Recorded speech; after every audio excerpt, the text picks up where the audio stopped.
ati babadde tebanabatu bakakubya Pentagon babadde ate ku Pastor Bugembe nga bamubuusa abantu ababi baleeta mu church Yesu tajjirirangako batuukirivu Bugembe tibamutegeera Matayo essula ya 9 olunyiri lwa 13 Matayo essula y'omwenda olunyiri olwe 13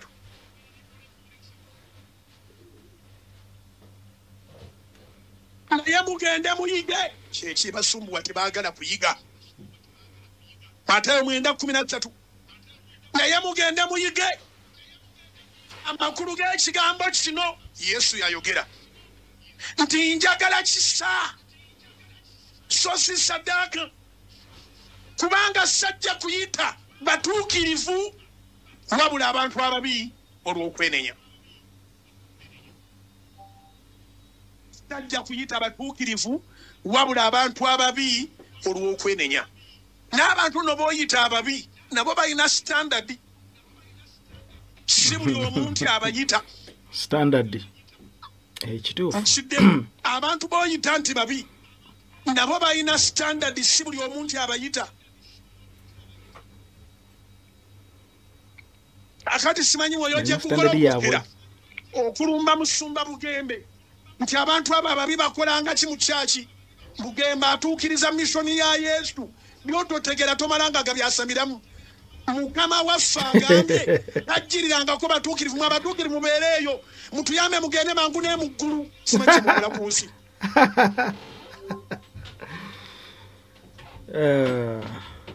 ate muganda wange Bugembe mumanyi tayinza kubaanukula naye ndowooza entalo zonna kanzikwate yamanyi kyalimpa nkubira Mukama engali z'amaanyi mu linnya erya Yesu enewe sandigenzeeyo naye musabira naye ekintu teyo kubanga abadde bakamuwummuza bwe bati ne babaka Pentagon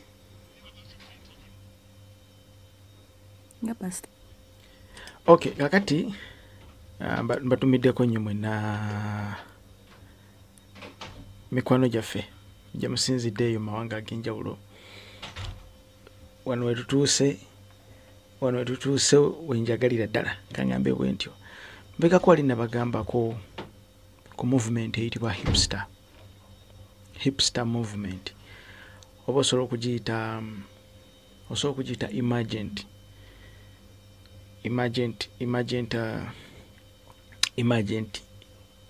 movement osobola okugiyita emergent church nagibagamba nti yo ngenda kubawa video zaawo eza Muzeeyi Bugembe engeri gyabadde yeewolerezaamu nabagamba nti hipster movement eno bagiyite emergent movement ntemu nnyo in fact bwe tuba tutunuulira mwe musinga okuva zi doctrines ezisinga okuwabya abantu mwe musinga okuva zi false doctrines ebiseera ebisinga zireetera abantu okubeera nga balirakisinga mu bulokozi kakati zicreatinga culture ereetera ekkanisa okubeera in comfort zone mabegako wali eri nina oluganda mu mubiri alina eggwanga lyalimu awo musiyazi yangamba ebigambo bino nangamba nti ffe twafuna ekkanisa gye tutuulamu ne tuwuliriramu emirembe era ne bagamba nti mbu ekkanisa yaabwe nansana ye waatuula n'awulirira emirembe kakati hipster movement eno erina engeri gy'eryamu ekkanisa njala kugamba nti bw'otuulanga ewantu n'owuliriza abantu era ojja balaba bw'obatuna n'obeegendereza mu comments n'obalengera babeeramu n'ekintu kino nti lwaki oneenya gwe assistant God Yesu yajjirira boonoonyi kati kitandika okulyawo ekityo mpolampola batandika okwekubira pass batandika okwewa shield ey'obutaagala kunenya kibi oba kategeera kubanga bonna anenya ekibi ojja kuleetera akikola okulumwa okwennyikaala oba okuwulira nga tafiitinga mu society aveewo oba oli awo bwaba teyenenyeza aveewo agende ewalala. Kati kireetera abantu okubeera nga a number of people bettanira nnyo enjiri eya grace. That's why nti ne Muzeeyi Bugingo mwebale nnyo mwazanye some of my piece of work ku Salt Media. Ekyo mwebale mwakikoze netekiŋŋaana ate kusigala nga njogera kye nina kukola. Ekyo mwebale netekiŋŋaana ate kusigala nga njogera kye nina okukola. Ekisooka hipster movement yeneekosa nti ebaleetera okutuula ewantu n'owulirirawo emirembe.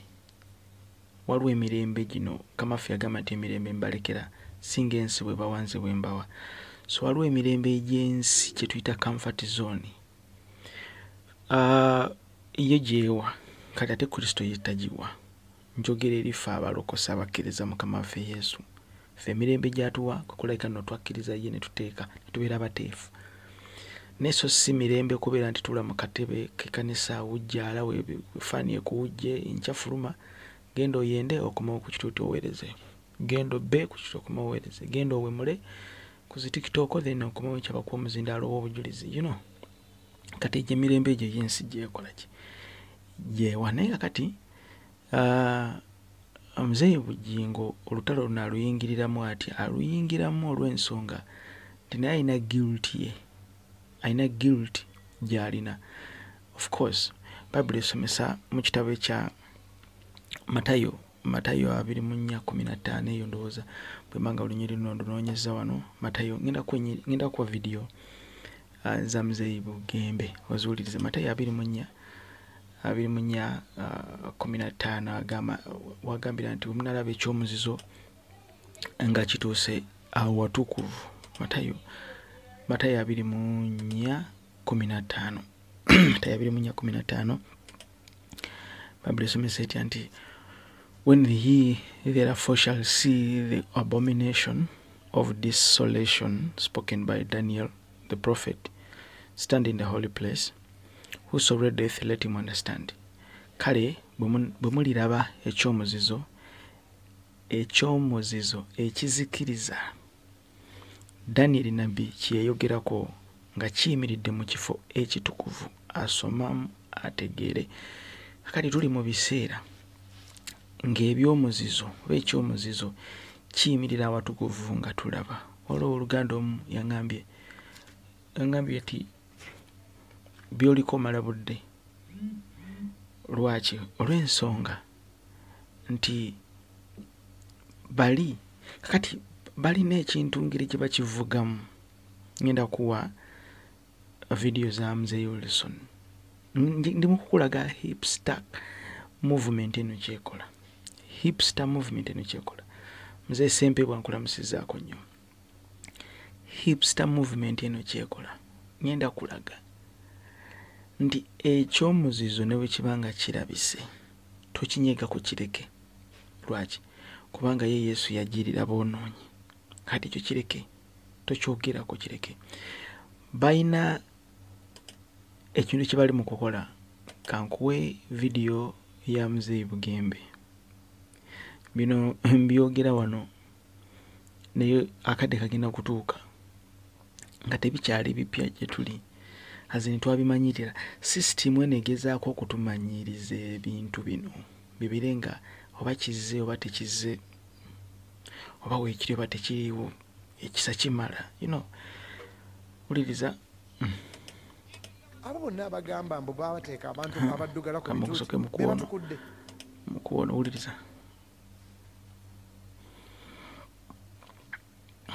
Abo bonna abagamba mbu babateeka abantu abaddugala ku bituuti be batukudde.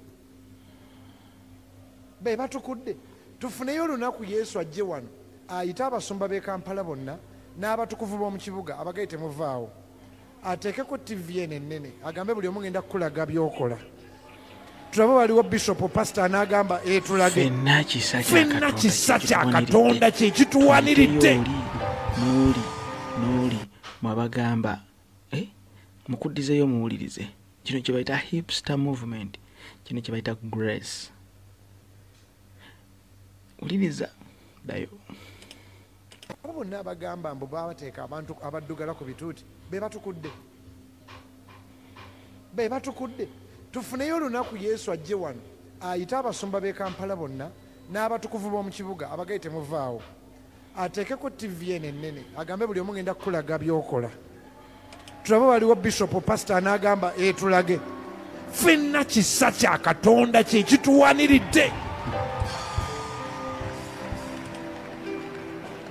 Yesu ajje wano ateeke wano screens aggalewo agambe mwenna mutuule buli omu ngenda kulaga by'okola ng'oli mu kyaki ne by'okola nga toli mu kyaki agambe bamalayika aggalawo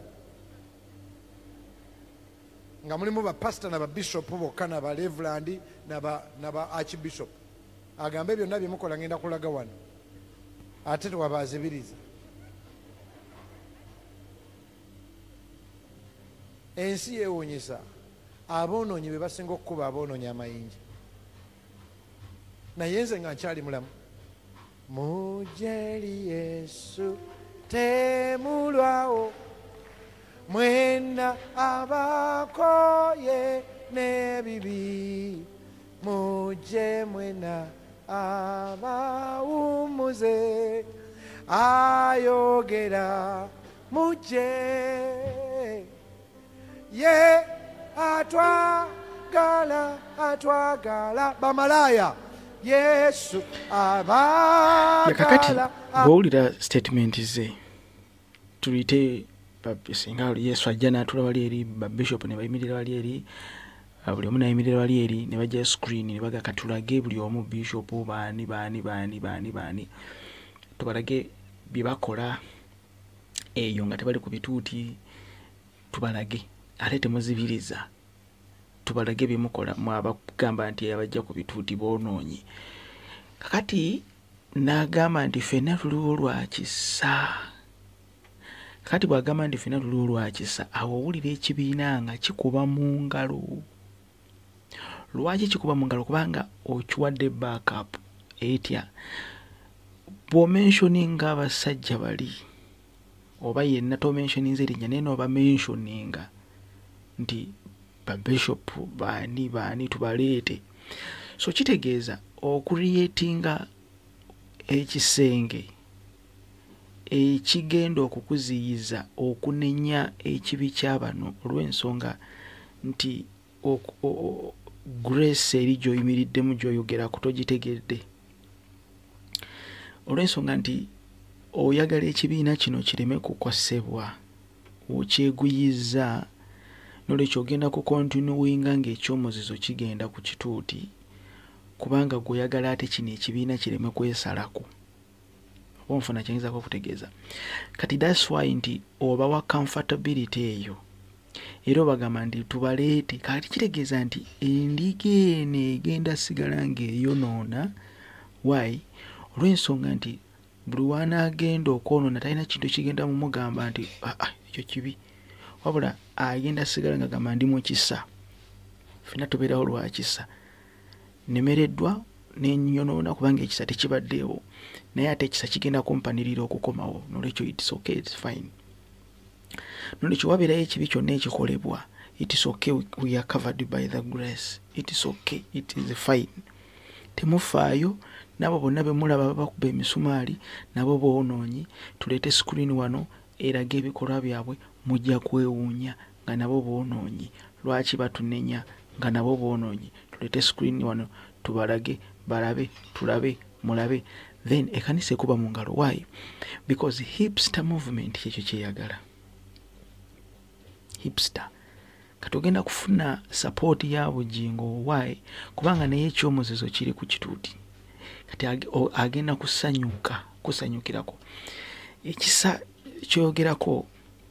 Bayibuli esomesa mu kitabo ekitibwa ekya Tito 2:11 n'okukkirira wansi. Tulina ekizibu kye twajjirwa ekyenjiri ey'ekisa. Nabagamba nzize mbabuulire mabegakaawo nti hipster movement eno mbi. Hipster movement tekkiriza system eri spirit eri tekkiriza kunenya. Fedda etwalokokera bwenjogera edda nze obulokolezi bwange bwakulira nnyo mu kyalo. Twabeeranga n'abooluganda muli mu kusaba Friday, Saturday, Sunday n'okusiiba. Sunday mugenda ku church ku makya, muva mu kusiiba ku makya ate musibulukira ku church ku makya. Kakati abooluganda abamu mugenda okulengera nga beeyawudde, mugenda kubetendo najanaga no sigenda tikiki mpulira siteredde kikyate naloose ekirooto omukama nnenya ABCD. I feel I'm not okay in my spirit, I'm disturbed.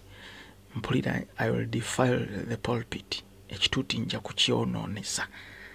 Mpulira nga ekiri kunze bwe najjawo okuyimirira kijja kugenda mu bantu bano, kijja kwonoona. Olwekyo mumpeemu omwezi, mumpeemu wiiki, mumpeemu ennaku 2-3 neetereze ng'agenda maaso ga Mukama nga mukabirira.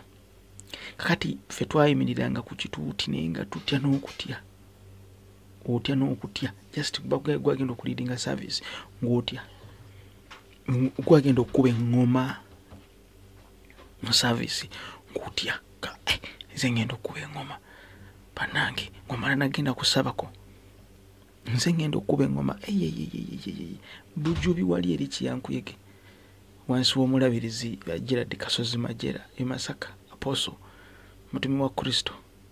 Bwe njogera ku mutumi wa Kristo Gerard Kasozi Majera, be bamu ku baana abatambulanga nga bakwata ebitabo bya Apostle Balabikubo ne ba Dr. Joseph Sirada, kati bajjajja bafaabo mu revivals ez'Ebujubi Masaka eyo Kalungu. Kati nga okutuuka n'akukubira essimu nti jangu eno tulinayo conference nojje n'obaliyo guba bakwise gwagenda ovuga oluganda ku ggaali, ng'owulira otya olina mala kwewulira obanga olinawo ekirowoozo ekikyamu kyonna oli wagala kisooka ekisangulwemu olyoka oteerere ogambe kati ekituuti okukirinnyako ng'entiisa. Abasajja mu byalo balina entiisa ku bituuti, balina entiisa gye njogerako entiisa.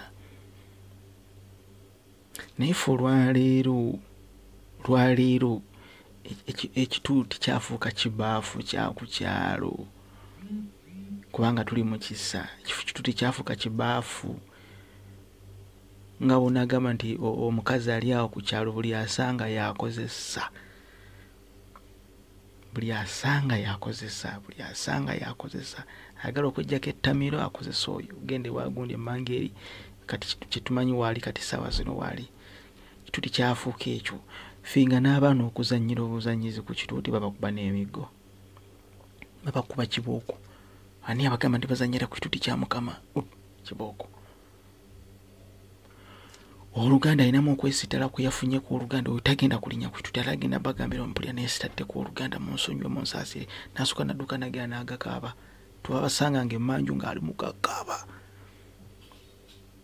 gakaaba, kiki munsonyiwe sigenda kusobola kukulembera worship, nja kutomeza abooluganda n'ava wali nadde wali bbali. Abamu twabalabanga ng'afukamira yekayika ku kituuti bw'ati n'akaaba ne bamugyako omuzingalo neyeenenya awo ku kituuti. Kakati formality eriwo, it's easy. Oba obadde ki oba ovaawa tuli mu kisa.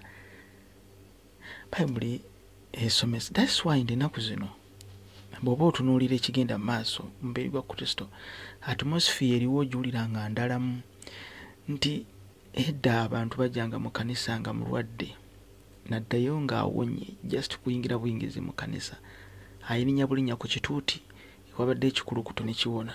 Kituuti kyokka weekiti, kituuti ayingira mu kanisa obujulizi nebufuna. Nalaba ku booluganda bayimirira ku kituuti,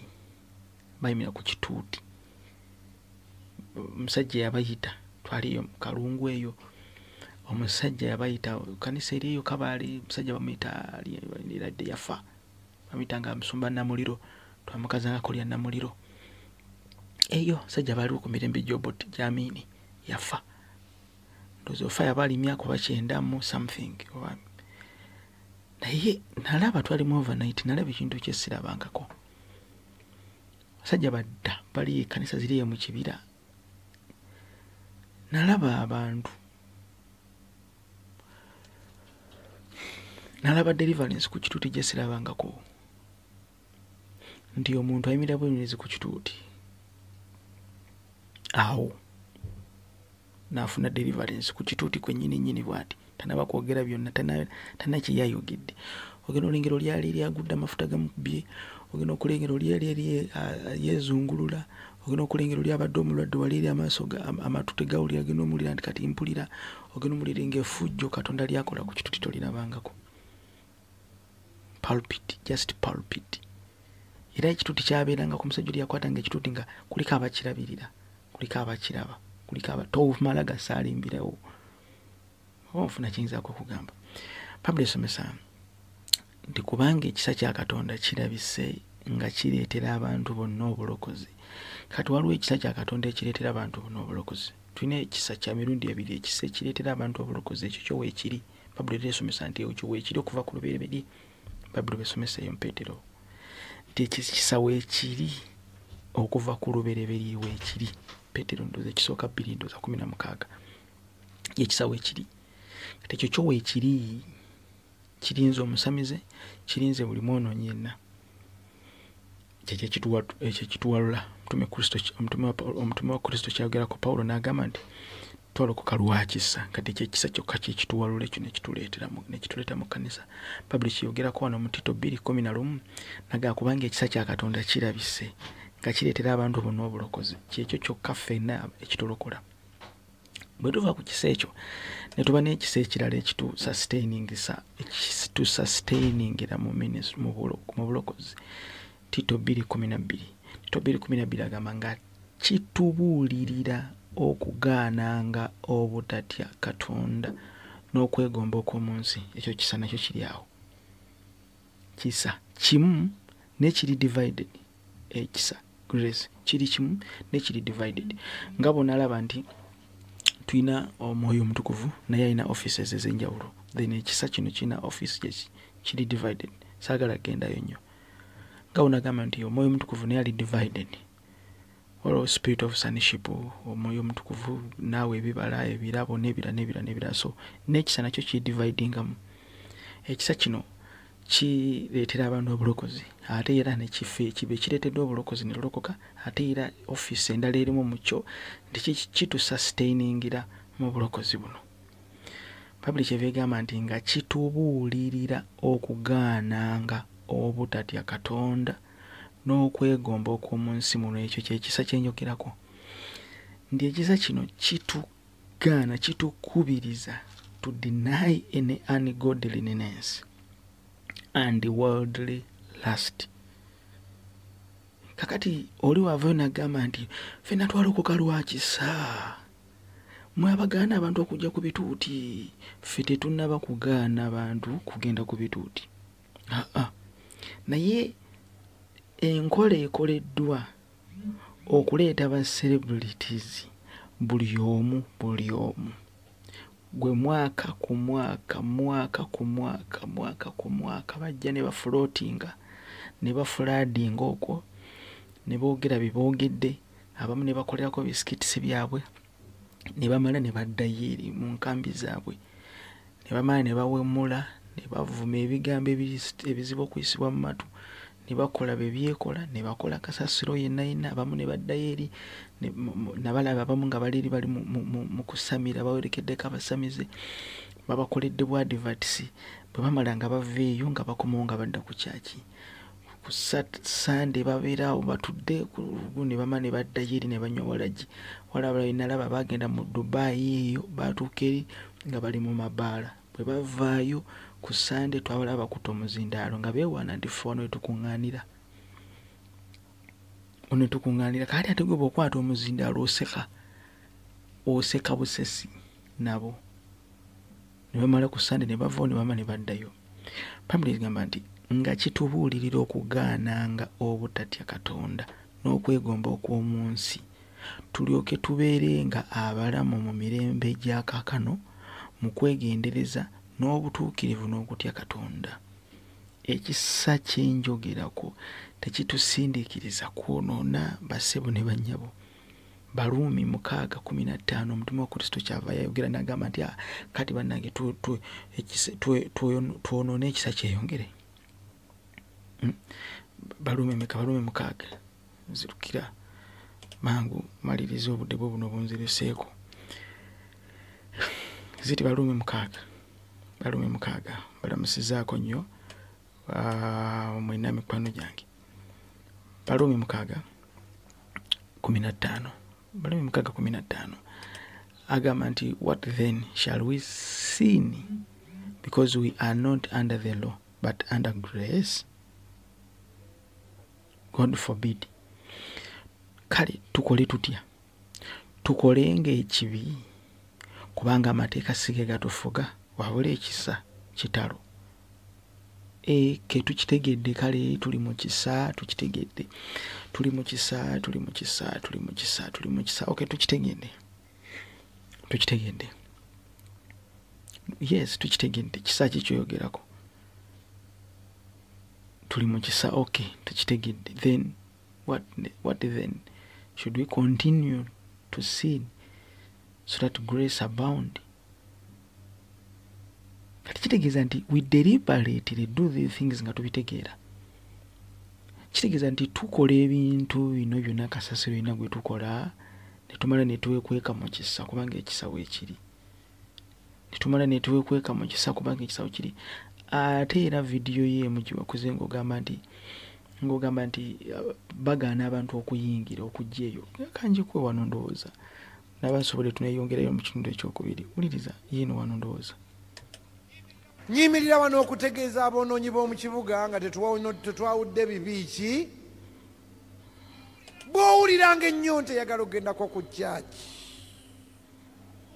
oba wasuze mu ddogo, oba wasuze mu loogi, oba gwe mubi wa kuno, oba gwasinze empisa embi, kasita bukyanoga naye mpulira njagala kusabako, oba oli malaaya, jangu eri Yesu ffe tujja kwaniriza. Ziri kyaki z'abatukuvu bokka muzireke, tezibaagala.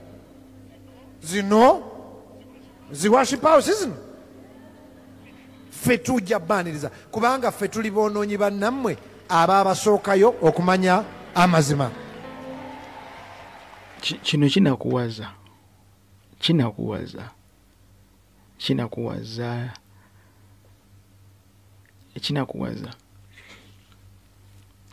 nti mujje mwenna katolinganga apeninga nti bali eri abalala tebalina bantu mu kkanisa zaabwe batali balokole oba tebayita bantu batali balokole.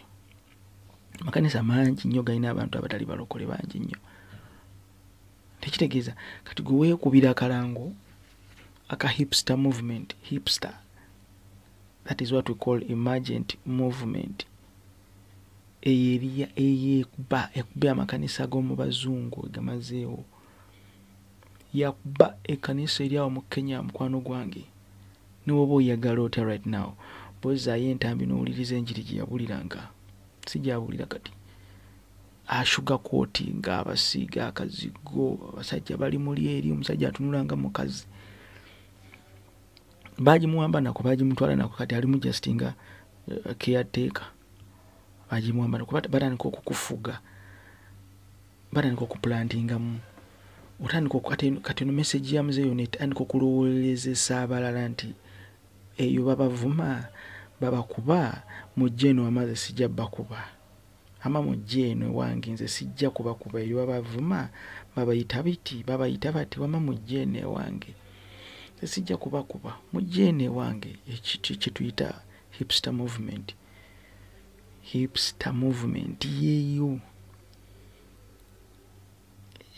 Ensonga temugenda teri n'omuyaga era sinabakulira omuweereza ina akugamba nti temugendayo wa bugembe nedda. Tekiri ekyo gwaki implant nzeemu okwagala okwewolereza. Naye the case is ekituuti kya Mukama ekyo kyoteekako abantu abo January paka December. Lwaki temuzikiriza n'enkoma mu kitundu ekyokubiri? Amen.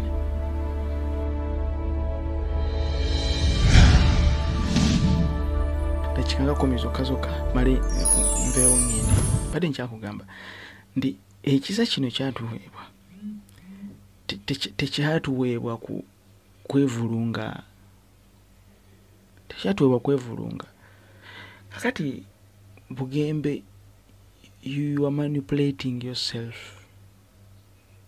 You're manipulating yourself. That's why ntogenda funa abagoberezi abagenda okulwanirira, be it online, be it physical, be it spiritual, nga bakulwanirira olw'ensonga eriemu. Lwaki abo batugamba ko Yesu nga yatuyana ababi, Yesu yagirira boonoonyi, teri atakimanyi. Ekyo teri atakimanyi.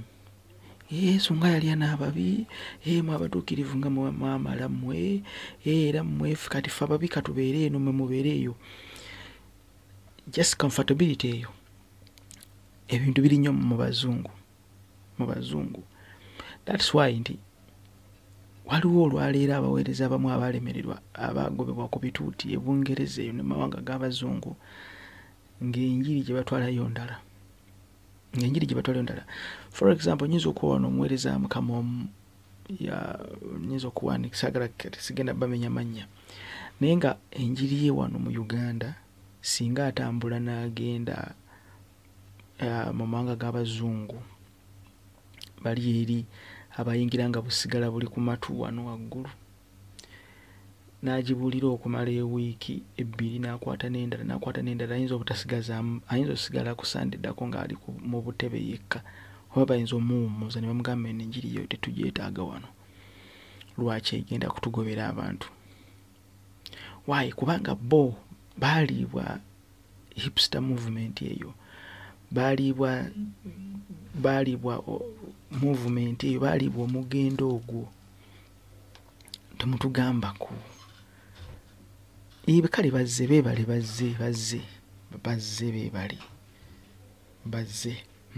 bwe bamala okujja kiki ekiddako ogenda kuseka nabo, kusaagirira nabo, kwewa backup, you know. Kyova olaba Luleri Abdul Hakim bwe yajja kyali kiralamu. Abdul Hakim, singa Abdul Hakim kati atuula munansana awo n'amalawo omwezi nga mulambo, oyinza okumpulirira. Abdul Hakim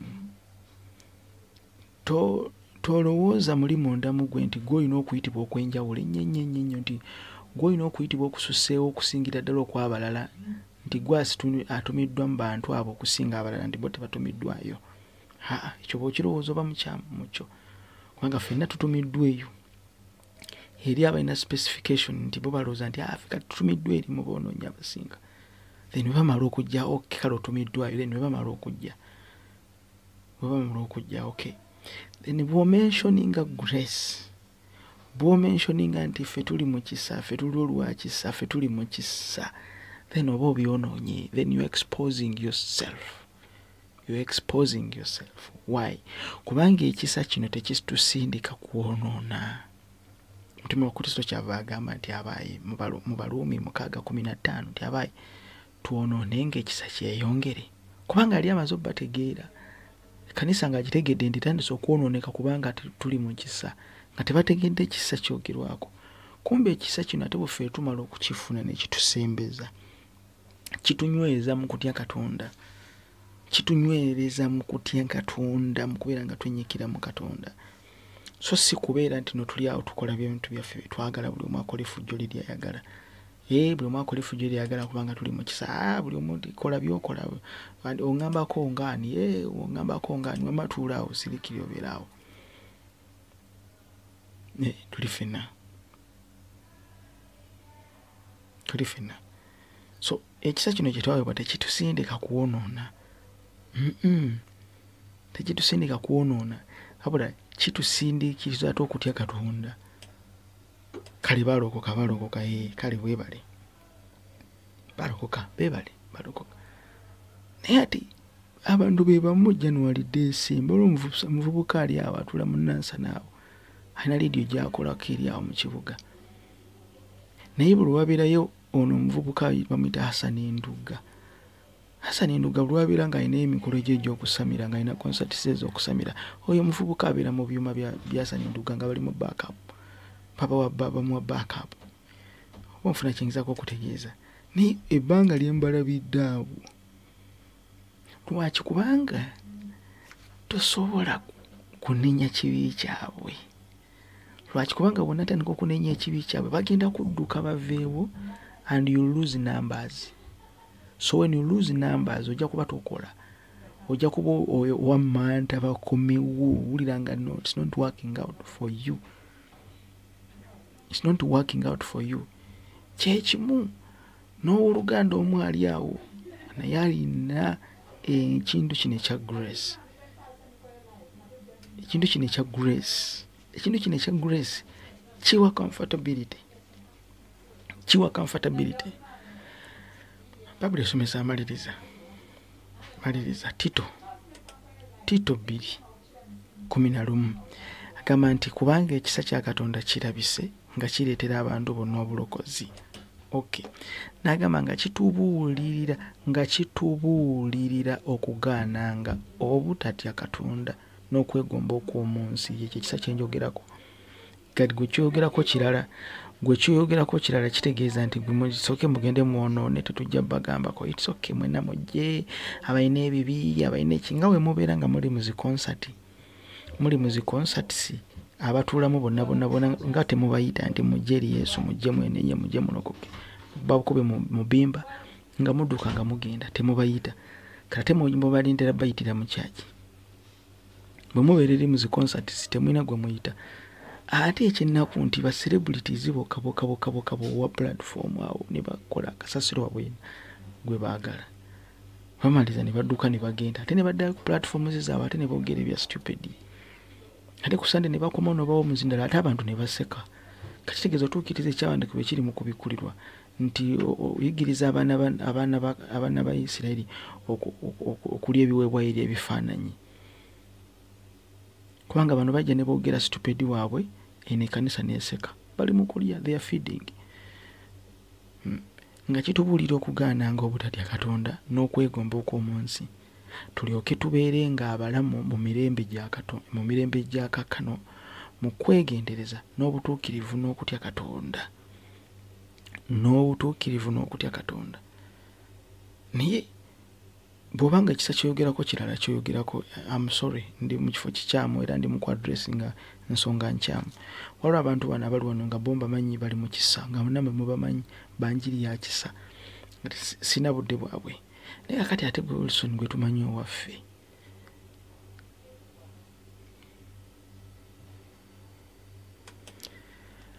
balamusizaako nnyo tewali n'omu gwe bagaana kujja mu kanisa teri ekyo omugwo gwetekamu wekka you're feeling guilty kate bujingo nena jane naakuyambako you're feeling guilty kubanga twogera you're feeling guilty owulira nga kikusaliriza kakati oyagala okugwejjamu omugwa guno obeeko gwogukasukira obuliddwa togenda kugwejjamu kugenda kukubeera mpaka bonagamba kino ekintu kikyamu kyendi mu kukola gugenda kukubeeramu time etuuke nga nawe olaba wenyini byoli mu kukola byoli mu kwogera ku kitu tebinyuma gwe basiisiriza akazigo yita emisodde gyo gyonna gyonna ogiteekewo ogisige n'obuzigo okikole kya the end of the day gijja kukwabyo gya kitegeera waayi kubanga gwe tolinenya kibi ng'otuuke n'okugamba abantu nti tuleete wano babishopu bonna bajje batuli wano Katonda ajja tuli wano babalabe babagambe nti katuteekako TV wano tulabe bimukola eyo nga temuli ku kituuti mulabe bemuswala ate nga tutotemye olina okutunula boti n'amaaso go olabe then ekibiina ne kikuba mu ngalo message kijja opotrayinga message mu kanisa ndi bishop yenna ali eyo omusumba yenna ali eyo anenye ekibi oba ayimuka okukunenya kyoli mu kukola ekibiina kino kimulabe nti naye muwonoonya alina byakola eyo emmanju ebitasaana. That's the message you are trying to portray, which is very wrong. Which is very, very, very wrong. I stand to say nti gobo ina byokola eyo don't think nti n'abalala bonna babikola.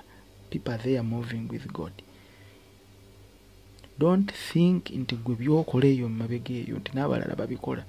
oba byokola eyo mu kibiina nti n'abalala babikola nti owe reference nti Bishop Bagundi Musumba nti bajje batulo wano tuteekeko video tubalabe mulabe bye bakola oba be batuukirivu ennyo ekibiina nekikuba mu ngalo kitegeeza nti ekibiina kyoli mu kukiwa backup nti it's fine it's okay mubaleke nabo Katonda abalaba nabo balina bye bakola. Very wrong, very very very wrong, and this is what we call a hipster movement. Eno gye bayita emergent church, emergent movement nti yo enkola yaayo it is to divert. Bagenda kwate kanisa bagikyuse bwe bati bagiteke mu position gye baagalamu kati awaliwo omuntu gwe batayinza kuyita kubuulirawo njiri awo wali nga tebasobola kumuyita kujja kutuulaawo kubuulira njiri awo kumala wiiki emu ne bamala wala abantu bemmanyi nga baabayise ne bajja ne beemirira ku kituuti awo awo nga bayimiridde ku kituuti awo omwezi gugenda okuwera nga abantu ababadde 5,000 beesaze bali abantu 1,000 nga beesaze balinga nga bali mu 7 oba 6 oba 10 ezo ng'abalala bonna baladdeko emisinde kikini tetusobola kutuulawo wano awo nina abaweereza bemmanyi awo nga bayimiridde awo ne bakwata omuzindalo ne baweereza okumala weeks 2 oba lankyawa oba evening study oba weeks 3 nga bayimiridde awo nani stop. Sunday egenda okutuuka oba nga yayimiridde awo okumala kuva ku Monday paka Saturday panne Sunday egenda okutuuka ng'ekibiina ekibadde mu bantu 1,000 kyesaze bali mu 7 nkimanyi kati bagenda okutereera okuddamu ak'obuntu akategerako mu mwoyo nga oddamu kubazimba buzimbi buto. Abanjagalire Mukama mweraba nze Nicholas. Hipster movement nkyama ate kati wegaseeko ne muzeye bujinga kuwolereza juice yatenga yali agamba nti concert zo simanyi zirimu biki zijjulamu bansi simanyi okola biki obuyimba ennyimba n'abensi right now yali mu kuwolereza ebisidiringa nabyo kama bankumire.